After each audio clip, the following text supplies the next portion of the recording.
ಬನ್ನಿ ಸ್ನೇಹಿತರೆ, ಮಿಡ್ಲ್ ಕ್ಲಾಸ್ನವರು ನರೇಂದ್ರ ಮೋದಿಯವರು ಏನು ಮಾಡಿಲ್ಲ ಅಂತ ಹೇಳ್ತಾರೆ, ಮಧ್ಯಮ ವರ್ಗದವ್ರಿಗೆ ಏನು ಮಾಡಿಲ್ಲ ಅಂತ ಕಾಂಗ್ರೆಸ್ನವ್ರು ಹೇಳ್ತಾರೆ.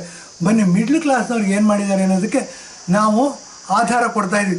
2.5 ಲಕ್ಷ ಮನೆಗಳನ್ನ ನಿರ್ಮಾಣ ಮಾಡಿಕೊಟ್ಟಿದ್ದಾರೆ.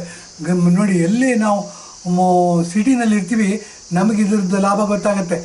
ಏನು ಅಂತಂದರೆ ಪಕ್ಕಾ ಘರ್ ಅಂತ ಹೇಳ್ತಾರೆ. ಪಕ್ಕಾ ಘರ್ ಅಂತಂದರೆ RCC ರೂಫಿಂಗ್ ಇರ್ತಕ್ಕಂಥ ಮನೆ. ಕಾಂಗ್ರೆಸ್ನವ್ರು ಮನೆ ಕಟ್ತಾ ಇದ್ರು 65 ವರ್ಷಗಳಲ್ಲಿ. ಹೆಂಗೆ ಅಂದರೆ ಕಟ್ಟೆ ನಿಂತ್ಕೊಂಡು ಹುಚ್ಚೋಯ್ದುಬಿಟ್ರೆ ಬಿದ್ದೋಗೋದು ಗೋಡೆ, ಅಷ್ಟೇ. ಅದು ಕೊಟ್ಟರು ಲೆಕ್ಕಕ್ಕೆ ಅಷ್ಟೇ. ಬಿದ್ದೋಯ್ತು ಅನ್ನೋದು ಯಾರು ಹೇಳ್ತಿರ್ಲಿಲ್ಲ, ಬಿದ್ದೋಗಿರೋದು. ಏನು ಅಂದರೆ 1 ವರ್ಷವೂ ಬಾಳಿಕೆ ಬರ್ತಿಲ್ಲ. ಅದನ್ನು ಆ ಥರ ಮನೆಗಳಲ್ಲ ರೀ ನರೇಂದ್ರ ಮೋದಿಯವ್ರು ಕಟ್ಕೊಡ್ತಾರೆ. ನರೇಂದ್ರ ಮೋದಿಯವ್ರು ಕಟ್ಕೊಡ್ತಕ್ಕಂಥ ಮನೆ ನೋಡಿ, ಇದು ವರ್ಟಿಕಲ್ಲಾಗಿ ಹೋಗಬೇಕು ಅಂತ ಹೇಳ್ತೀವಿ. ಏನು ಅಂದರೆ ಮಲ್ಟಿ ಸ್ಟೋರಿ ಬಿಲ್ಡಿಂಗ್ಗಳು, ಅಂದರೆ 20 ಫ್ಲೋರ್ 50 ಫ್ಲೋರ್ 30 ಫ್ಲೋರ್ ಮನೆಗಳನ್ನ ಕಟ್ಟಿಬಿಟ್ಟು ಅದಕ್ಕೆ ಬ್ಯಾಂಕ್ ಸೌಲಭ್ಯವನ್ನು ಕೊಡಿಸಿ ಮಿಡ್ಲ್ ಕ್ಲಾಸ್ನವ್ರಿಗೆ ಅನುಕೂಲ ಮಾಡಿಕೊಟ್ಟಿದ್ದಾರೆ. ಮತ್ತು ಈ ಮನೆಗಳು ಕನಿಷ್ಠ ಪಕ್ಷ 50 ವರ್ಷ ಬದುಕ್ತವೆ. 50 ವರ್ಷ ಇದಕ್ಕೆ ಲೈಫ್ ಟೈಮ್ ಇದೆ ಅಂದರೆ 2 ತಲೆಮಾರು ಬರುತ್ತೆ ಈ ಮನೆಗಳು. ಅಂಥ ಮನೆಗಳನ್ನ ನರೇಂದ್ರ ಮೋದಿಯವ್ರು ಕಟ್ಕೊಡ್ತಾ ಇದ್ದಾರೆ. ಬರೇ ಮನೆಗಳನ್ನ ಕಟ್ಕೊಡೋದಲ್ಲ, ಪ್ರತಿಯೊಂದು ಮನೆಗೂ ಈಗ ನೋಡಿ ಗ್ಯಾಸ್ ಸಿಲಿಂಡ್ರ್ ಕೊಡ್ತಿದ್ದಾರೆ ಉಜ್ವಲ ಸ್ಕೀಮಲ್ಲಿ ಅಂತ ಹೇಳಿದ್ವಿ. ಅದಲ್ಲದೆ ನಗರ ಪ್ರದೇಶಗಳಲ್ಲಿ ಪೈಪಲ್ಲಿ ಗ್ಯಾಸ್ ಕೊಡ್ತಾರಂತೆ. ಅದು ಕೆಲಸ ನೋಡ್ತಾ ಇದ್ದೀವಿ ನಾವು. ಯಾರು ಸಿಟಿನಲ್ಲಿದ್ದೀವಿ, ಎಲ್ಲೆಲ್ಲಿ ಏನೇನು ಕೆಲಸ ನಡೀತಿದೆ ಅಂತ ನೋಡ್ತಾ ಇದ್ವಿ. ಗುಂಡಿ ತೋಡ್ತಾರೆ, ಪೈಪ್ ಹಾಕ್ತಾರೆ, ಎಲ್ಲ ಹಾಕ್ತಾರೆ. ಪೈಪ್ಗಳಲ್ಲಿ ಮನೆ ಕಟ್ತಾರಂತೆ. ನಲ್ಲಿ ತಿರುಗಿಸಿದ್ರೆ ಹೇಗೆ ಹಾಗೆ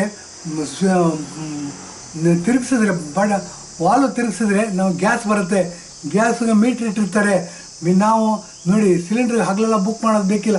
ಮಿಡ್ಲ್ ಕ್ಲಾಸ್ನವ್ರಿಗೆ ಗ್ಯಾಸಿನ ಪರಿಸ್ಥಿತಿನ ಉದ್ಧಾರ ಮಾಡಿದ್ದಾರೆ. ಇದಲ್ಲದೆ ಮೂಲಭೂತ ಸೌಕರ್ಯ ನೀರಿನ ಸ್ಥಿತಿ ಕೊಟ್ಟಿದ್ದಾರೆ. ಇದಲ್ಲದೆ ಪ್ರತಿಯೊಂದು ಮನೆಗೂ ಶೌಚಾಲಯ ವ್ಯವಸ್ಥೆಯನ್ನು ಮಾಡಿಕೊಟ್ಟಿದ್ದಾರೆ. ಶೌಚಾಲಯ ವ್ಯವಸ್ಥೆ, ಗ್ಯಾಸು, ನೀರಿನ ವ್ಯವಸ್ಥೆ ಮತ್ತು ಶಾಶ್ವತವಾದ ವಾಸದ ಮನೆಯನ್ನು ಮಾಡಿಕೊಡ್ತಾ ಇದ್ದಾರೆ. ಇದು ಮಧ್ಯಮ ವರ್ಗದವರಿಗೆ.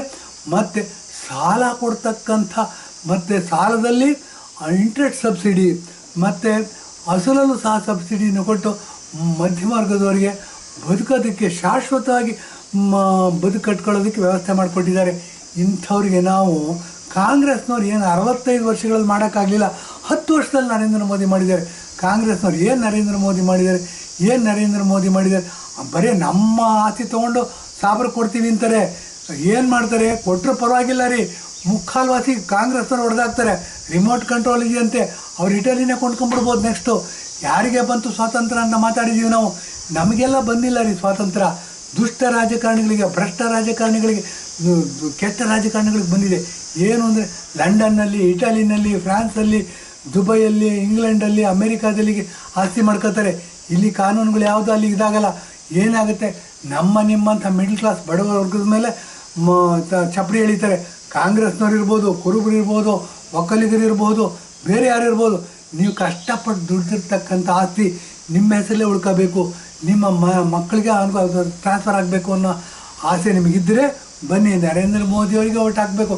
ಇಲ್ಲ ಅಂದರೆ ಒಂದು ಕಾನೂನು ಪಾರ್ಲಿಮೆಂಟಲ್ಲಿ ಮಾಡಿ ಅದನ್ನು ಹೇರ್ಬಿಟ್ಟು ನಿಮ್ಮ ಆಸ್ತಿನ ನಿಮ್ಮನ್ನು ಬರಿಗಾಲಲ್ಲಿ ರಸ್ತೆಯಲ್ಲಿ ನಿಲ್ಲಿಸ್ಬಿಡ್ತಾರೆ, ಚಡ್ಡಿನ ಬಿಚ್ಚಿ ನಿಲ್ಲಿಸ್ಬಿಡ್ತಾರೆ.